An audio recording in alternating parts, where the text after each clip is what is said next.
Welcome to the live stream. I'm your host, JT. You're watching Black Box Trading. We got a lot to cover. Bitcoin bottoming. Let's just get right down to it. I think that the low is in for Bitcoin. You can pair this up with sentiment. You can pair it up with technicals. You can pair it up with fundamentals. We're going to dive into a couple different topics today, as well as some of the topics that you guys want to talk about. So this is the live stream. We're kind of changing the format of the channel a little bit. We used to do a live stream pretty much anytime we made a video. Now we're going to do kind of a weekly crypto wrap up. So at the end of the week, Sunday night, New York time, 9 p.m. New York, we're going to just get a pulse on the market and prepare expectations for the week ahead. I want to talk macro. I found a new way of looking at global liquidity that I don't see too many people looking at. And I think it's a really valuable indicator. So we're going to get into that. I want to take a look at the short-term technicals of Bitcoin. And I also want to take a look at sentiment. And that one's a lot harder to chart for you. But we'll do our best. So, and then as a reminder, this show is guided by you. So I'm going to take the lead here. I'm going to start things off talking about Bitcoin and the macro, at which point we will transition into talking about the projects or stocks or, news events that you think are pertinent.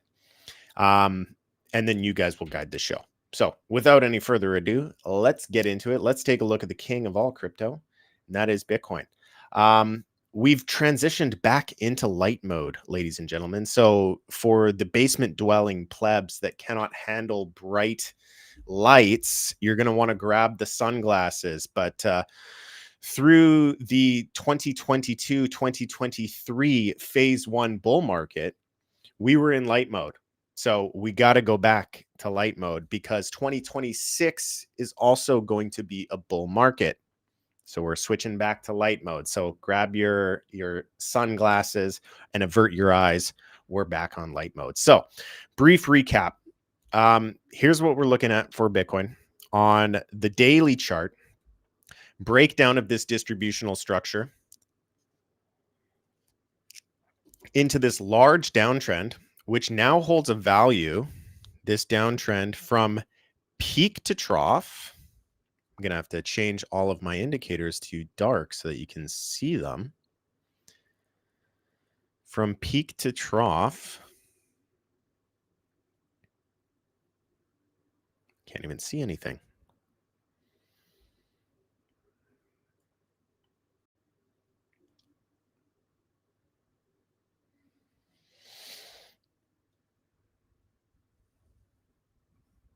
Where's the values? I know there's values there. Let's try it again.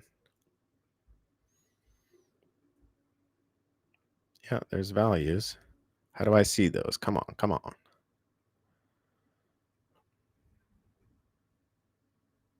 There we go. That's what we're looking for. You know what? Let's do something a little bit more fun. Let's do blue.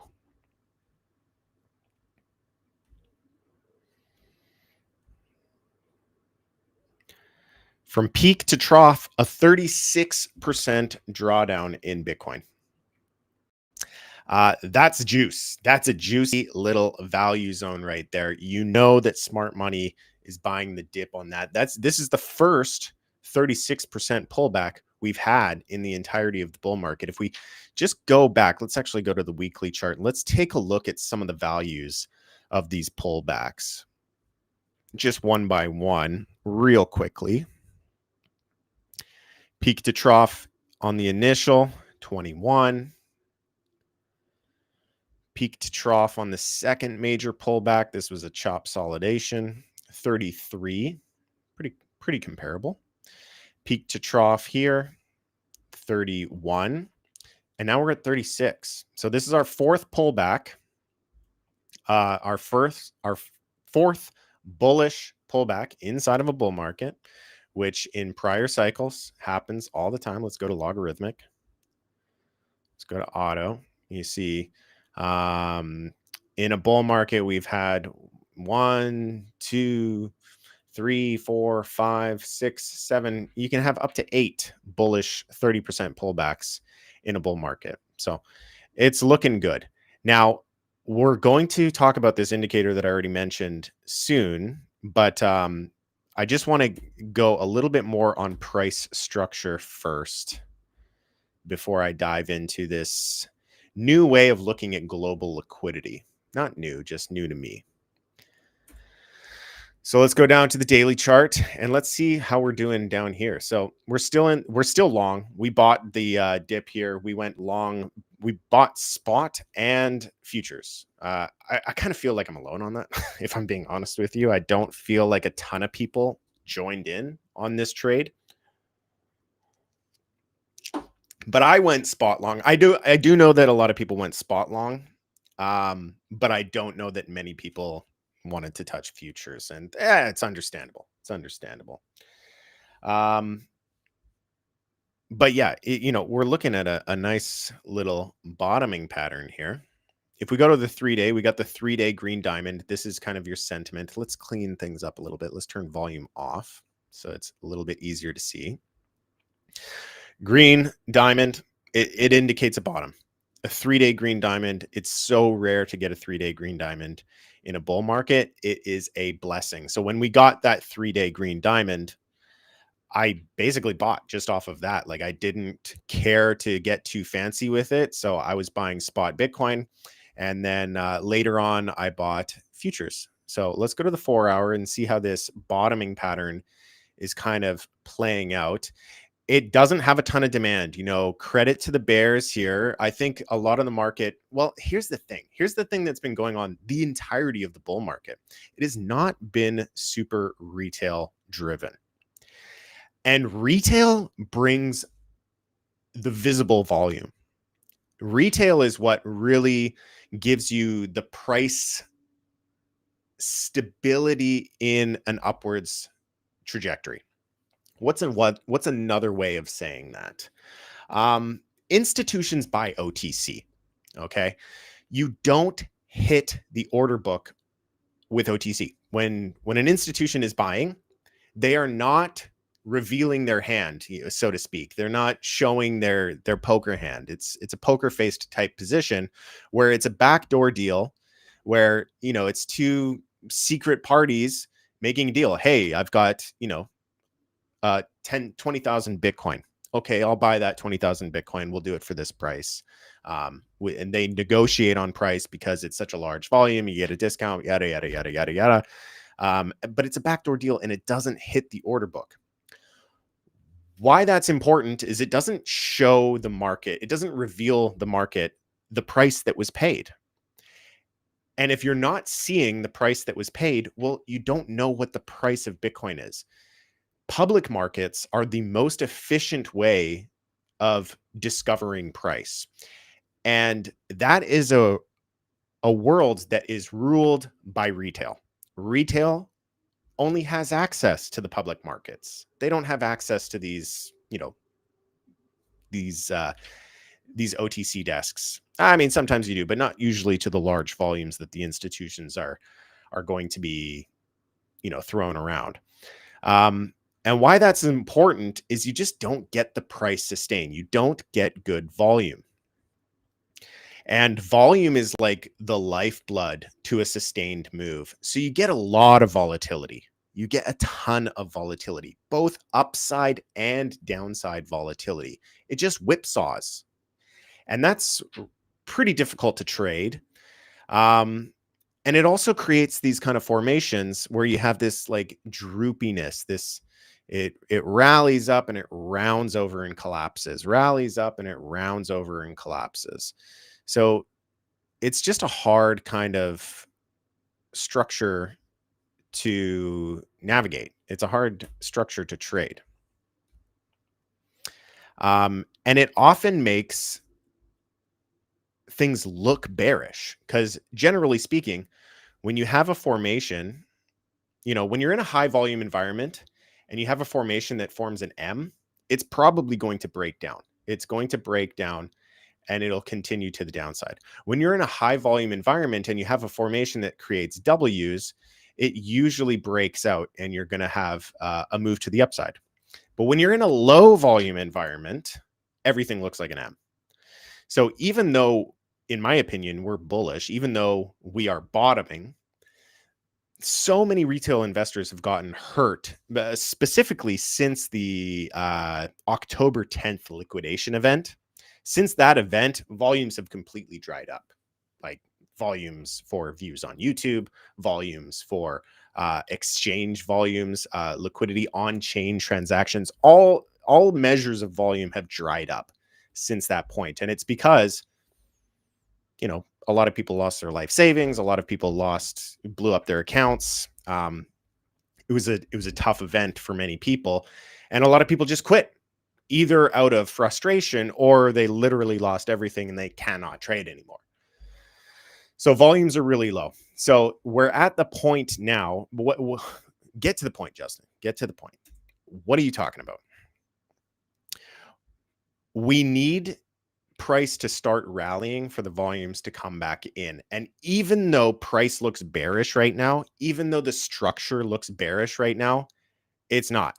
There's a strong bid behind Bitcoin, and it's going to take some time for that strong bid to realize into price moves to the upside to lure in the retail trader again and lure in that liquidity and that volume. And then you'll start to see the traditional trading patterns that you're used to playing out more often.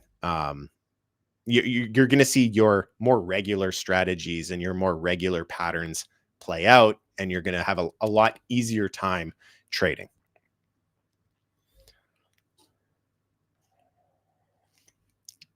Now, let me show you, we're in an uptrend here.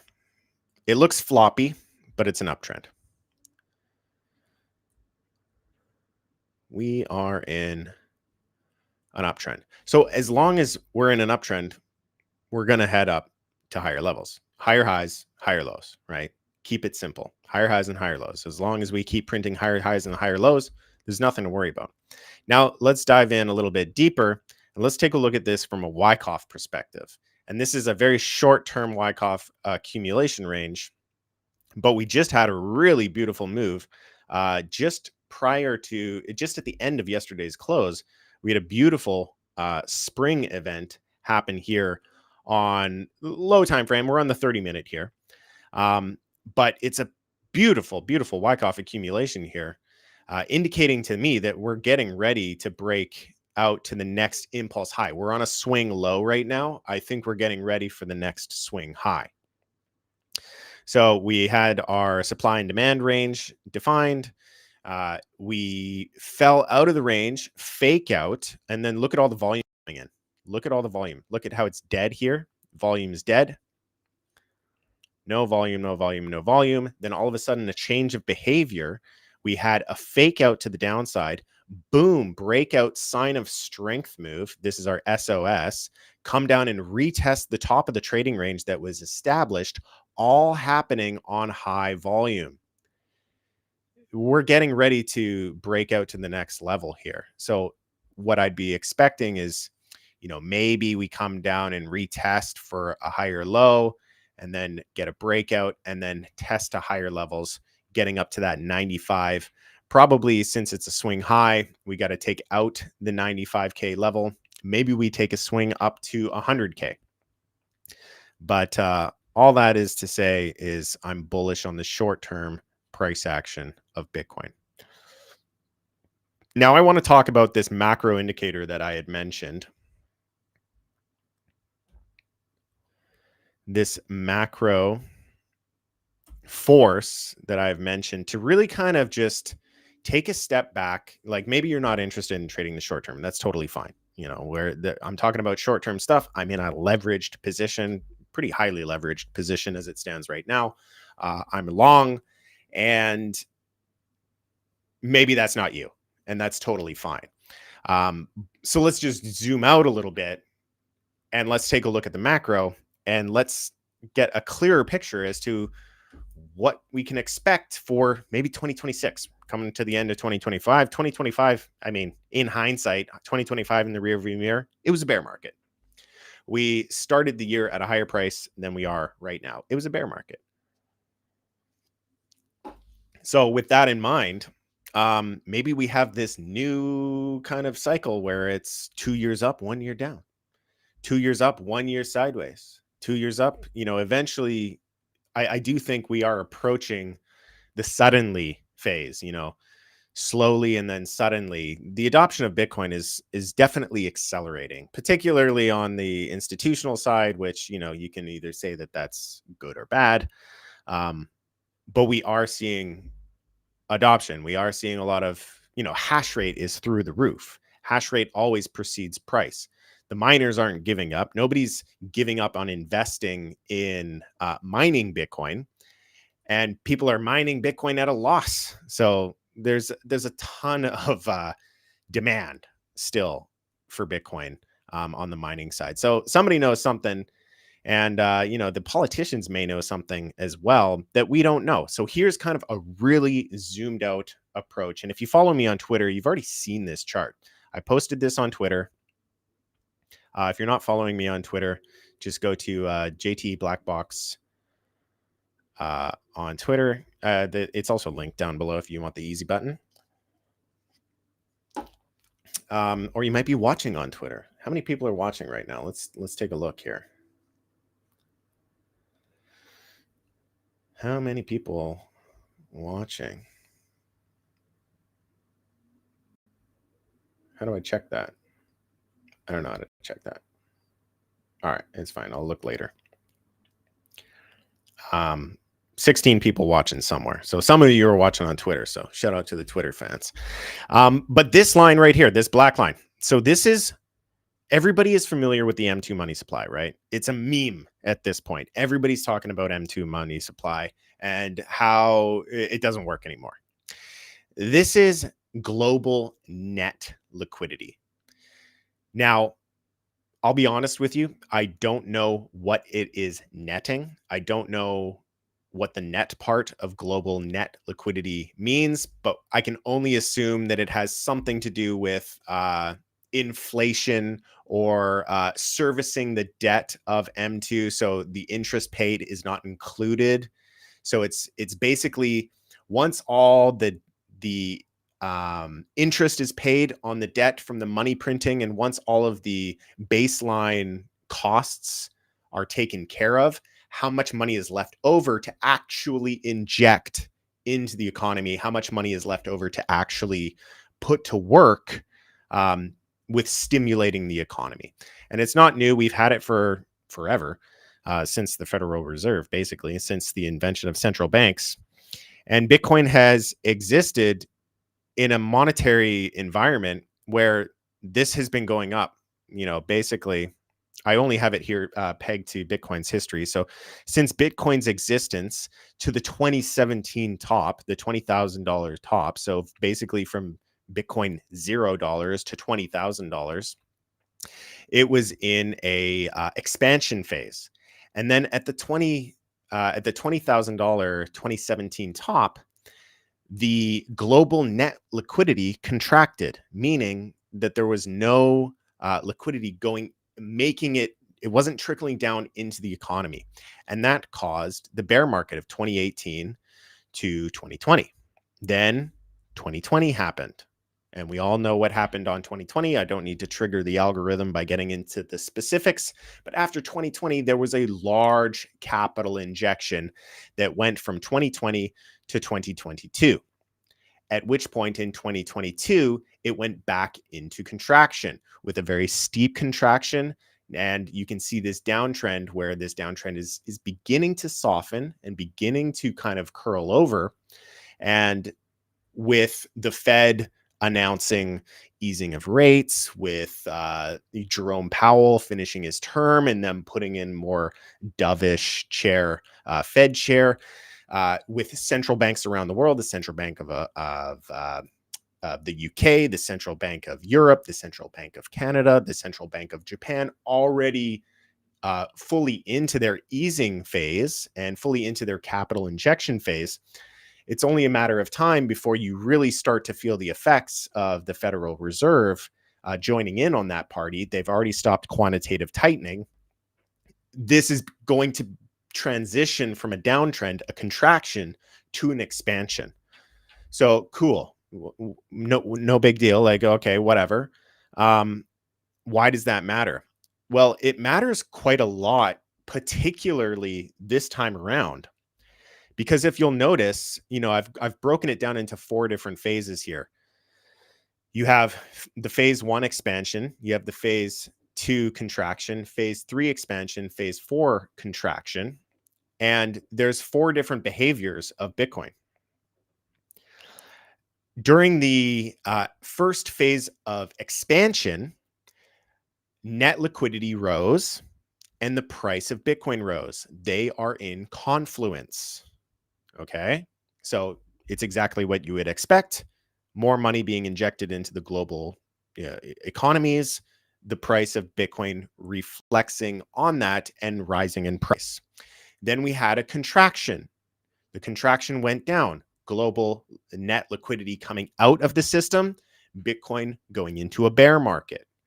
It is again in confluence. It's in confluence. Phase 1, confluence with Bitcoin price. Phase 2, confluence with Bitcoin price. Then we had phase 3. We had an expansion. We had an expansion of the money supply, and we had an expansion of the price of Bitcoin. It is in confluence. And then we get to this phase here. Now we are diverging. We are diverging from this indicator. So for Bitcoin's entire history, it has moved with the flows of money supply. And now we are showing a divergence here. This is an uphill battle. The global liquidity has been in contraction and Bitcoin has been in expansion. The price of Bitcoin rose from $16,000 to $126,000 in the face of a monetary contraction. This is so freaking bullish. You have no idea how bullish this is. This is unprecedented for Bitcoin. This is behavior that Bitcoin has never demonstrated. And we do not know what will happen on the other end of this. We do not know what will happen to the price of Bitcoin in the context of monetary easing and global liquidity injection when it has already been so bullish to move the price up regardless of that friction. So everybody's calling for a bear market. Everybody's, selling their Bitcoin, and the institutions are rotating in. JP Morgan is launching a competitor leveraged product to MicroStrategy. All the banks are in. All the banks have clarity from the Clarity Act. They're all creating their own products, and they're hoovering up all of the Bitcoin. Monetary policy is about to go easy. Bitcoin has been killing it in the face of an uphill battle, and now everybody is bearish. It's time to wake up. You are about to experience what I believe will be one of the strongest Bitcoin bull runs that we've ever seen. I mean, not barring it going from, let's say, 0 to $34 or going from $1.80 to $1,100. Those, we don't live in this world, right? You wouldn't have even considered putting real money into something like this. The people who were back here, they put a couple $100 into Bitcoin because it was a cool little science experiment. Bitcoin is one of the most liquid assets in the world right now, and people are talking about real money. And we're going to start to see a world where this monetary policy is really going to, in my opinion, send Bitcoin to levels that are incomprehensible for most to imagine during the bull market and completely not worth even talking about right now because everybody's so bearish. But I can tell you they're high numbers. They are very high numbers. Let me know what you guys think. Am I totally off my rocker? I feel like I'm just like, I feel like I'm alone. I feel like I'm the only one that thinks this. And I don't know how to interpret that. Is everybody wrong? Because, us as Bitcoiners, we're used to everybody being wrong. But am I too far down that path? Am I the only one that thinks that Bitcoin is going to reach, parity to gold in this next phase up? I think that a gold parity is very achievable with monetary policy beginning to ease. Let me know what you guys think. I don't know if I'm just completely out to lunch here. So let me kind of move Bitcoin out of here, and let's just focus on the global net liquidity for a bit. And what do we need to see? What do we need to see? Because right now we're still in a downtrend. Right now, this very simple line is still trending down.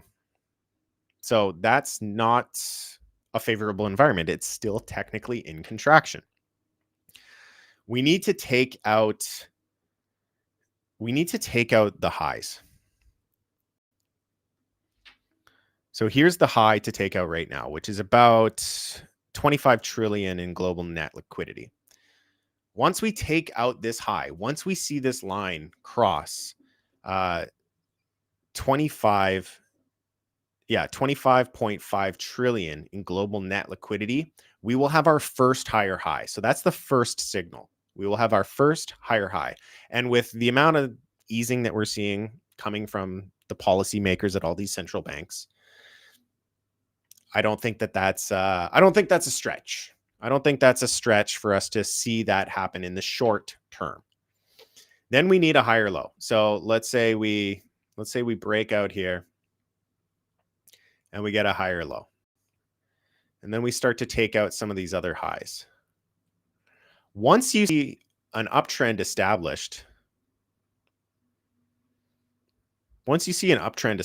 here, and we're just taking out high after high, no joke, like Bitcoin could literally go into a super cycle. And I know that word is just such a meme at this point. Like, oh, here we go. Another bulltard talking about a super cycle. But we don't have anything to measure against. We've never had Bitcoin perform well in contraction. So there is such a strong bid on Bitcoin today that in the face of monetary contraction, the price has been going up. I know a lot of people have been disappointed with the bull market, but it's time to face the reality. The bull market had a headwind. We're about to put the wind to our sails. We're about to deploy the spinnaker and head full force ahead. This is finally going to become easy. It's been an uphill battle, and Bitcoin went from 16,000 to 126. And that's been an uphill battle. Anyways, that's my take on kind of the macro. Let's kind of shift gears here a little bit. Haaretz, Fed begin 45 billion weekly buybacks starting January. Boom, there you go. 2026 is going to be a huge year. This is a bear trap. We're in a bear trap right now. If you're a bear, sorry to tell you, but you've been trapped. I hope you did not sell all your Bitcoin. I will not blame you if you sold some. There's been plenty of people who have sold some because they might have held too much and they wanted to be in a little bit more of a position of comfort, and cash gives you a certainty that you have a certain runway. I totally get that. Okay. But if you sold all your Bitcoin because you think the world's going to collapse, you're going to be surprised. You're going to be surprised with what you're going to see here. Because I just think that, anyways, you know what I think. I've beaten that horse to death here. No point in, we got some weird expressions in the English language. Beat that horse to death. You can't, I don't know. Anyways, you know what I'm saying. So we have capital injections. Quantitative easing starts in January. Boom. There you go. Scott Foreign says, love that for me. Buy time, baby. Sheeple will always follow what they are being told. Yes. If you listen to the headlines, we're in a bear market. If you listen to what the legacy media is telling you, we're in a bear market and things are terrible. Guys, S&P is at all-time highs. S&P just keeps going up. The economy is doing fabulous. You cannot listen to human beings. You have to listen to data. Hard, factual data. What is the hardest, most factual data in financial markets? Price. There's no arguing price. There's no nuance to price. Price is either rising or it's going down. And there's nothing in between. It's definitive. So when all the politicians are telling you that the economy is broken and we're in a recession and blah, blah, blah, blah, blah, and they're scaring you and they're not allowing you to invest and they're trying to get you to do this and they're trying to get you to do that, what are they doing? They're trying to buy your bags. And then there will be a new narrative. Once their positions are filled, once their bags are filled, once they are happy with their positions and they are ready to roll out their products, what are they going to do next? They're going to spin the narrative. And then they're going to say, oh, the great AI expansionary phase. We're seeing a productivity boom in the US. Productivity is up so much. It doesn't matter that unemployment is up because, unemployment's up 1%, but productivity is up 5%. And then they're going to spin a narrative and then they're going to sell you a product. We keep climbing higher. We keep climbing higher.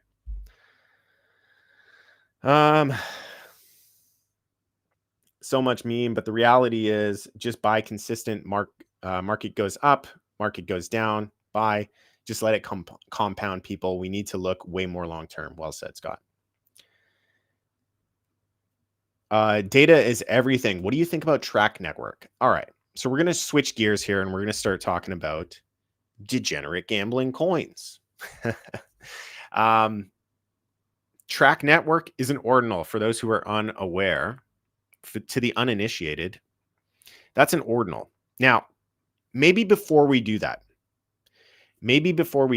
is we've talked about, the greater macro, which is the S&P. We talked about Bitcoin and how it's positioning itself for a favorable monetary environment.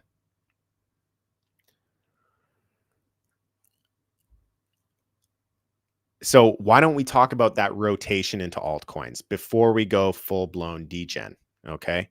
So in order to do that, let's take a look at Bitcoin dominance. Now, not everybody likes Bitcoin dominance, and some people like to exclude stable coins. I don't like to exclude stable coins because when stable coins are excluded, that's sidelined capital. And yes, it's not direct exposure to number go up of your shitcoin, but it's sidelined capital that is not existent in the Bitcoin ecosystem. It's sitting on a ledger on the Ethereum network. It's sitting on a ledger on the Solana network. It is capital ready to deploy into your shitcoin. So I think that excluding them, it doesn't offer me a lot of clarity. So I like to keep it in. So I just use straight up Bitcoin dominance. And Bitcoin dominance has been in an uptrend since the lows of 2022. And we've been very conservative. We basically didn't really participate at all until basically this area. We started to nibble here when we saw the big drawdown. That got eaten up. We went risk off, or not risk off, but we've been building the portfolio over time, waiting for this breakdown to occur. And the breakdown has occurred. We have fallen out of the channel, and we've now had our bearish retest of the underside of the channel. So the next thing that we need to see is we need to take out this low at 57.5%. We're currently just under 60%.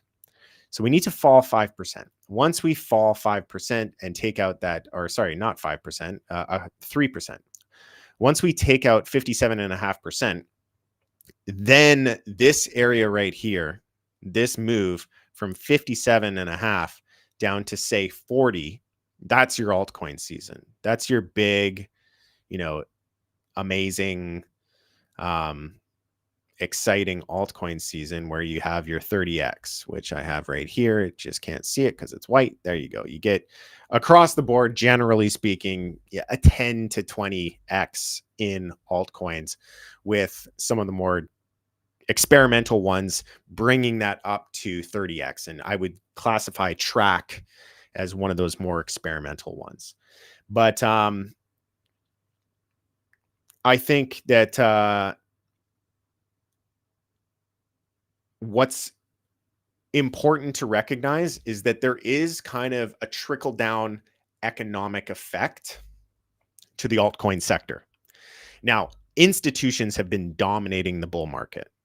Basically, why this bull market has been so Bitcoin heavy is because it's institutions hoovering it up. The bid on Bitcoin is so strong, and altcoins do not have that bid because retail has not been here like we've seen in prior cycles. They just haven't.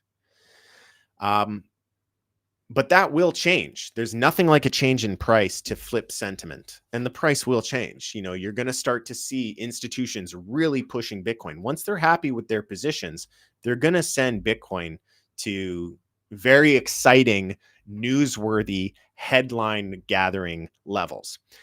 On top of that, you're going to see some of the large cap altcoins adopt some of those narratives. You're already seeing it with projects like Ethereum. So there are now Ethereum ETFs. There are even Ethereum treasury companies. So the same driving factors that have moved Bitcoin in the face of monetary policy contraction, those same fundamental factors are already becoming a narrative on the altcoins. Now, you haven't seen the price expansion. Ethereum hasn't broken past all-time highs. You haven't seen that follow through in the altcoins yet. But once the institutions start pushing these products, you're going to see that follow through. And the easiest coins to buy are going to be the ones that move first. So if there is an Ethereum ETF, Ethereum is going to do incredibly well. If there is a Solana ETF, Solana is going to do incredibly well. If there is an XRP ETF, XRP is going to do incredibly well. There will not be a Track ETF. So you need, for Track to do well, let's take a look at Track, by the way, which is not, the ticker is no longer Track. The ticker is TNK. They finally had their main net launch. So it's basically a brand new coin. Currently sitting at 20 cents. What's the market cap on Track? Let's take a look at the market cap. Let's drag this over here.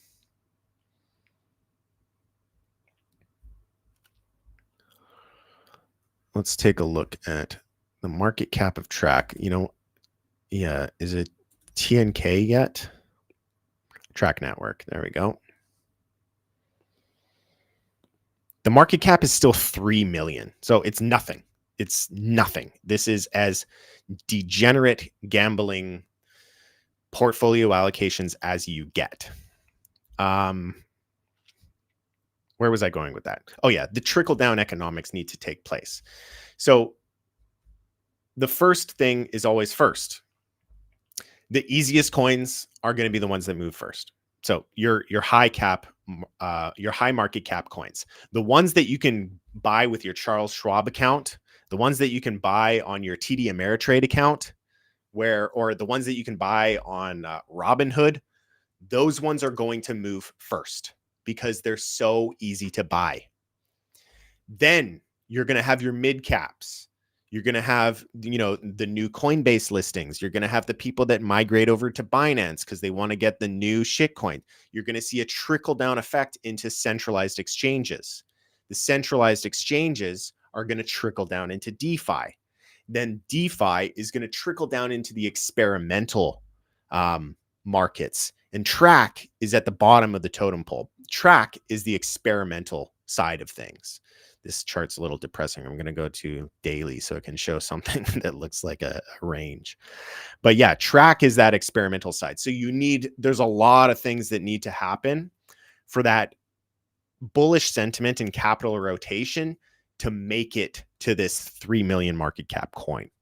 So this will be something that happens mid to late 2026. You're going to see a bull market in ordinals, in my opinion, mid to late 2026. And I think you're going to see a bull market in Bitcoin kick off right in January 2026. And it's going to go for, who knows, it might go till April or May.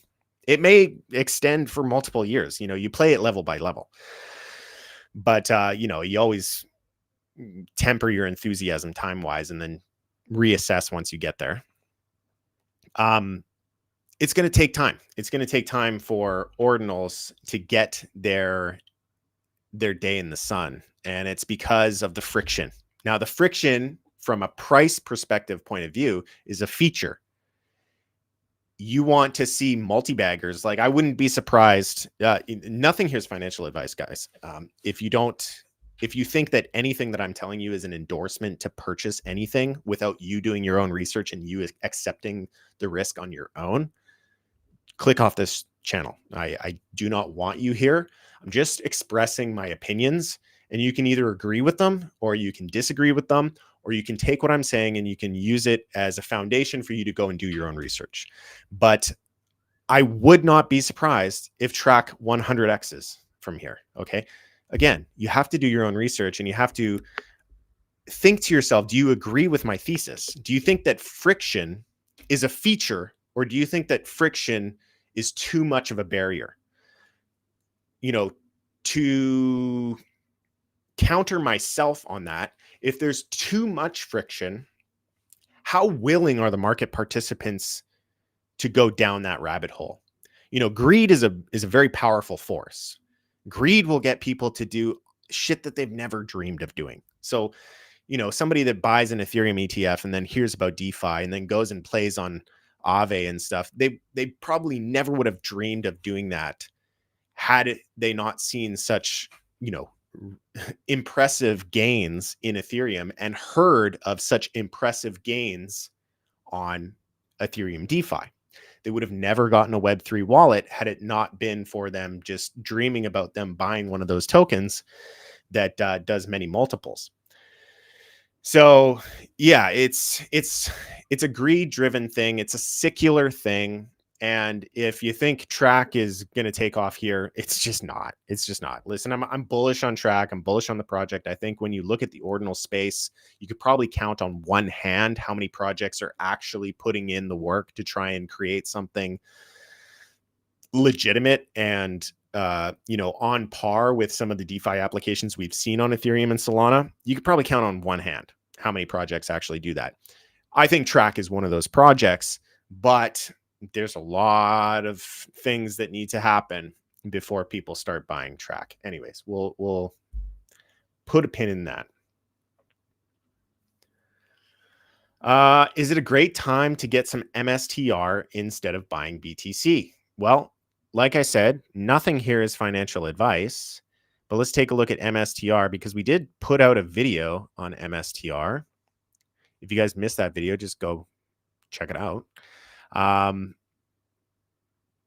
Because we got a weekly green diamond on MSTR. These are massive, massive bullish signals. And we've been holding this level, this previous support, this previous resistance level now flipped support after a really large retracement from peak to trough. 71% retracement. Poof, poof. Nothing's changed with MSTR. The fundamentals of MSTR haven't changed. And if we start to see positive Bitcoin price action, you better believe that you're going to see that multiple on MSTR. I love sentiment. The more people talk shit about something whose business model hasn't changed, the more bullish I am on that asset because it's showing me that there's actually value. When everybody's telling you that MSTR is a good idea, that's when it's not a good idea. When everybody's telling you that MSTR is done, it's unwinding, it was a Ponzi the whole time, and it's finally breaking, that's when you buy. And this little green diamond here on the weekly is exactly that sentiment. It's exactly that sentiment. We're seeing a volume spike sitting on a support range with a green diamond. This is a buy. It's a buy, not financial advice. But for me, based off of what I see in the markets and what I've seen with value, hunting for value in this market, this to me is a buy. Now, your question directly to me is it a great time to buy MSTR instead of BTC? Now, for me, I don't buy stocks. They're denominated in fiat. I don't do that. So if you're asking, am I buying MSTR? No, I'm not. I might do some leveraged plays with the real world asset token of MSTR on BitGet, which, by the way, is one of the companies that we partner with. Where's our BitGet? Where's our BitGet? The trading competition's over, but you can scan this QR code to join up with the use my affiliate link to trade on BitGet. All of the mid-range, low-range altcoins and all of that stuff that's going to experience that trickle-down effect is available on BitGet. So scan the QR code and you can get up to $50,000 in sign-up bonuses. You can get a couple hundred. It all depends on your deposit. But yeah, BitGet is the one that I use. It's the one that I trust. And if you're going to be trading this market, particularly futures, just go ahead and check out BitGet. But yeah, you can trade MSTR on BitGet now as well. It's a buy. It's a buy. Now, if you wanted to wait, you could also do that, because I think we're gonna develop a range here. I don't think we're just gonna V-shaped recovery. We could, if Bitcoin really starts to rally, we can totally V-shape recovery here and just take off. But what's more likely to me is that we have some sort of a range develop. And when we zoom in on this support range, let's go down to the 4-hour. We really don't have much built. We really don't have much built here. So we're probably going to remain range bound in this area for a while. I would say, we got the demand zone here.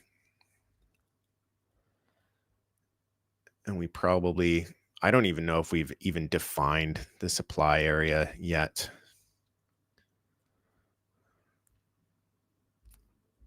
Yeah, it's too new of a trading range to even call it a trading range. It's just a low. So there's not enough data. There is a spot buy signal. So if you're wanting to buy spot, you got the weekly green diamond. It's sitting on a support range. I think that is, I would be buying that. But if you want to wait for a range to develop, you can totally do that too. Wait for some sort of clarity on a break of structure, buy here instead of buying here. It's up to you.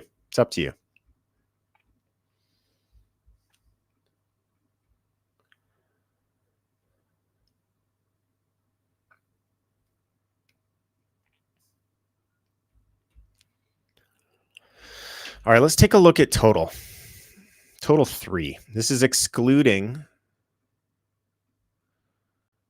Ethereum.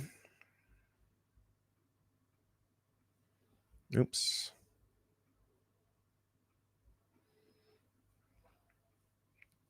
And yeah, there's just this pretty much sums it up. We have not, like, Bitcoin broke out a long time ago. Bitcoin broke past all-time highs a long time ago. Let's go to the weekly. We're well above all-time highs, right?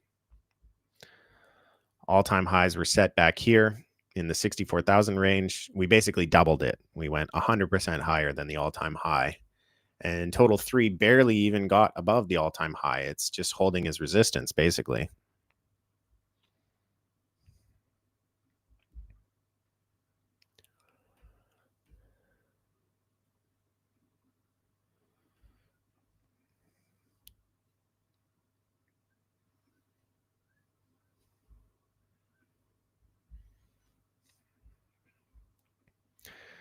So yeah, you can pair this chart up with Bitcoin dominance. I think if you see Bitcoin dominance breaking below that 57.5% mark, Once we're at 57.5%, I think we will also be up in this resistance range.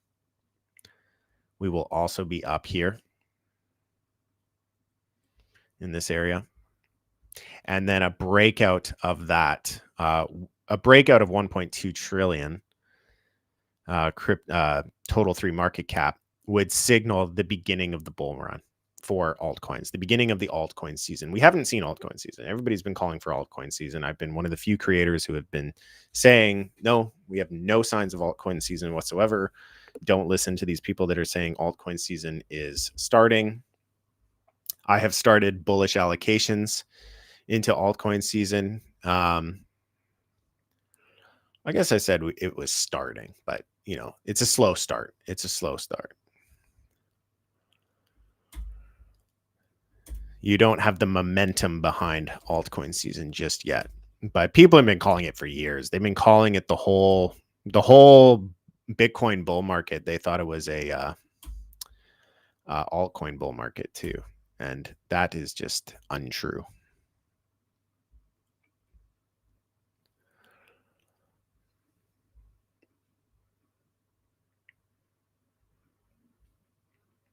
All right. Anything else that anybody wants to take a look at? I'll take a look at some of the more, some of the larger altcoins. Let's take a look at Solana real quick. Solana looking like crap.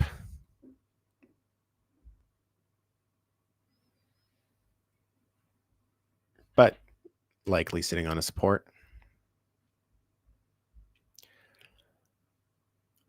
Doge probably looks like garbage. Doge is a joke.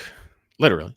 Like it actually was created as a joke. I'm not putting my opinion there. It literally was created as a joke. Don't want to offend anyone. It's just being factual.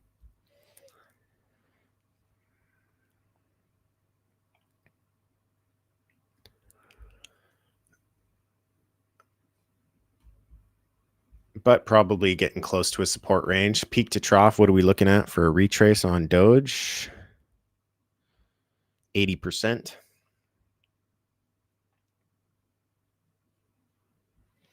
XRP, let's take a look at XRP. XRP holding up at this area. Not too bad.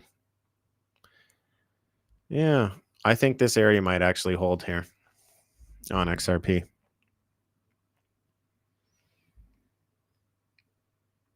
You know, for a quote unquote banker's coin, I don't know how many banks are rolling out any XRP products.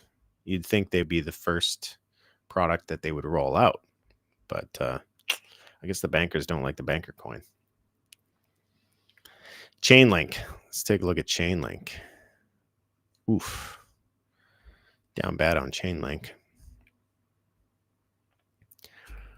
Struggling to get through this kind of cup and handle. Yeah, it's not even a cup and handle anymore. Yeah. Ugly. Ugly. Nothing to be bullish about under 20 bucks on Chainlink, really.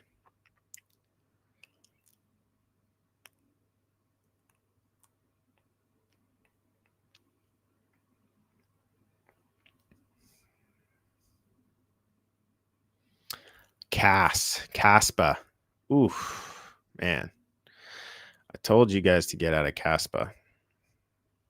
Told you guys to get out of Caspa here at 12 cents. Now at, holy smokes. Wow. That's a big move down. I told you to get out of Caspa at 12 cents. And it's currently at 5 cents. And it went down as low as, Jesus, it went under a penny. Went down 91%. That's just from where I told you. It went down 95% from the peak to trough, 95%. Yeah, the Caspa community's definitely gotten a lot quieter. They were so annoying. You know, I don't wish anybody to lose 95% of their portfolio, obviously. but man, they were annoying on Twitter. I just got in so many Twitter fights with the Caspec crew. They just kept saying it was a better Bitcoin, and there won't be a better Bitcoin. And let me define that. There will never be another Bitcoin, because Bitcoin was this immaculate conception of an idea that nobody had ever heard of before. Everybody's heard of cryptocurrency. So because cryptocurrency as a concept exists, you will never again have the first network protocol take place. You'll never have years of time where nobody understands or nobody cares about an internet-based value transfer protocol.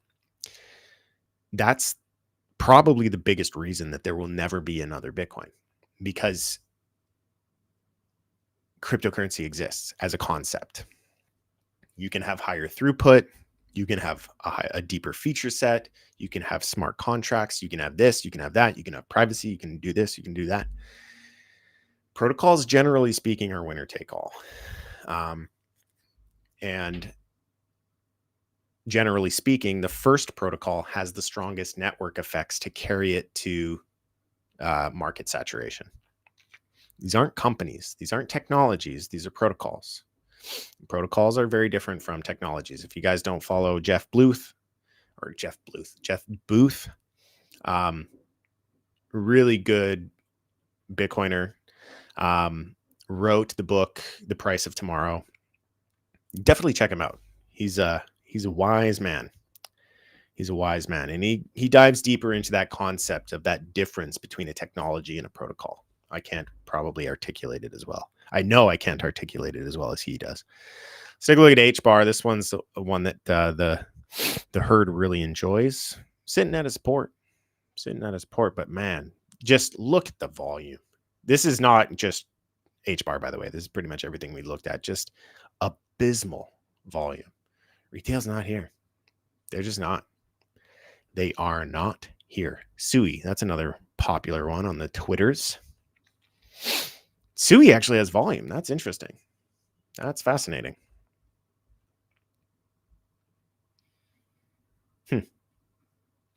Sui sitting on a support range too. It's kind of this support / resistance. No, it's under it. It's under it. So it's not doing too hot. It needs to reclaim this level. That's kind of a really important level. You can see it was resistance way back here. It was a rejection point here. It offered a springboard support for this massive rally. It offered support for a retouch of a massive rally. Now we've broken below it and we're trapped underneath it. So Sui definitely, in its current posture, needs some help. It needs some help. It's got to reclaim that level. All right, I think that's it. I don't have a ton of comments coming in for projects that you guys want to take a look at, so we'll wrap things up there. Let me know what you guys think of the new format. What do you think of the live stream? And let me know what you think about the content that's being released over the week. And then if you're watching this later, if you're watching the replay and there was a question that you wanted to ask, we can gather up those questions and we can ask it in the next live stream. So every Sunday, 9 p.m. Eastern, we will be doing this live stream. So if you missed it and you can make it to the next one, we'd love to see you there. Join the Discord if you haven't already done so. We're going to start pumping out a lot of educational content. We've been doing a lot of opinion stuff. And opinions are great. You know, a lot of people at the end of there's a large majority of the market that just really only cares about opinions so that they can navigate based off of the opinion of people that they trust. But I want to transition more towards empowering traders to form their own opinions. So we already have quite a large library of tutorial videos, but I want to reformat a lot of them and put them into course format. And as it stands right now, everything that we offer is free.